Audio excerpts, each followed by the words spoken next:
আমি গত ৯ ডিসেম্বর আমি জামিয়া রহমানিয়াতে গিয়েছিলাম এবং সেখানকার জামিয়া রহমানিয়ার ডিরেক্টর জনাব হযরত মাওলানা পীর আব্দুল কাইয়ুম সাহেব এর সঙ্গে আমার কথাবার্তা হয়। সেখানে বহুত আলেম ওলামারা ছিলেন, সব বিষয়ে আলোচনা হয়েছিল। দেশের পরিস্থিতি হিসাবে একটা মতো ঐক্যবদ্ধ হওয়ার খুবই প্রয়োজন আছে, দরকার আছে। এরই জন্য আমি সেখানে জনাব হযরত মাওলানা মুফতি আব্দুল কাইয়ুম সাহেবকে আমি দাওয়াত করি।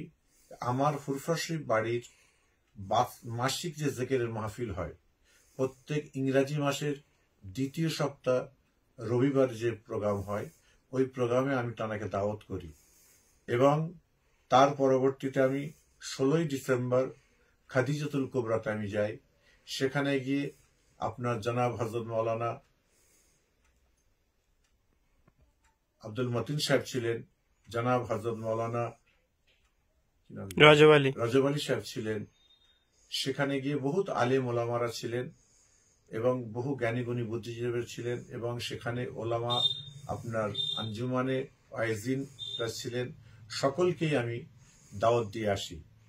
এই দাওয়াত দেওয়ার পরে এই বার্তা যখন সবার কাছাকাছি যখন পৌঁছে যাওয়ার পরে আপনার সেখান থেকে যখন আমি এই বার্তা যখন পৌঁছে যাওয়ার পরে এমন সময় দেখা যাচ্ছে বসিরহাটের কিছু আলেম ওলামা দীর্ঘ 15টা দিন ধরে এই আমার জিকিরের মাহফিলকে নিয়ে এমনভাবে কূটনৈতিকভাবে আলাপ আলোচনা মানুষের সঙ্গে করেছে এবং এই জিকিরের মাহফিলকে মানুষের কাছে এত খেলনার জিনিস করে দিয়েছিল এবং এর সঙ্গে কিছু পীরজাদা, ফুরফুরা শরীফের পীরজাদারা রয়েছেন, যারা সত্যিকারের অরিজিনাল ইলমে জাহিরি ইলমে বাতিনির মানুষ হবেন, তারা কিন্তু এইভাবে কাজ করতে পারে না।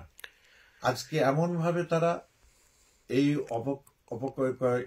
এই কৌশলটাকে শুরু করলো যাতে আমি শাহিন সিদ্দিকী জিকিরের মাহফিল এবং কাইয়ুম সাহেব, মতিন সাহেব, রজব আলী সাহেব এরা যেন না আসতে পারে, এমনভাবে কাজ করতে রইল। তারা এমন সময় থানাতে অবজেকশন দিয়েছেন এবং থানা সেখান থেকে আমার গেস্ট যারা তাদের ঘরে সেখান থেকে ফোন করে নিষেধাজ্ঞা করছে। আমি দেখলাম এই জাতিকে এবং সমাজে এবং ফুরফুরা দরবার শরীফ হলো শান্তপ্রিয় এলাকা।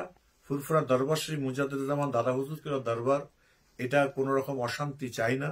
আমি সেই যখন রাত্রির 12টা 45 মিনিটে যখন আমি ফোন পেলাম প্রশাসনের তরফ থেকে, আমি সঙ্গে সঙ্গে এই প্রোগ্রামকে আমি স্থগিত করে দিয়ে এই প্রোগ্রাম আগামীকালকে জামিয়া রহমানিয়াতে হবে। যত ভাইরা আছেন আপনারা গাড়ি টাড়ি করেছেন ফুরফুরা শরীফে আসার জন্য, প্রত্যেকের আমি দৃষ্টি আকর্ষণ করব। আমি নিজে যাচ্ছি সেখানে জামিয়া রহমানিয়াতে, আমি নিজে যাচ্ছি। আপনারা সকলে জামিয়া রহমানিয়াতে আসুন। জিকিরের মাহফিল হবে, দোয়ার মাহফিল হবে, যা কিছু আলোচনা ইনশাল্লাহ আমরা সেখানে করব। আল্লাহ হাফেজ, আসসালামু আলাইকুম।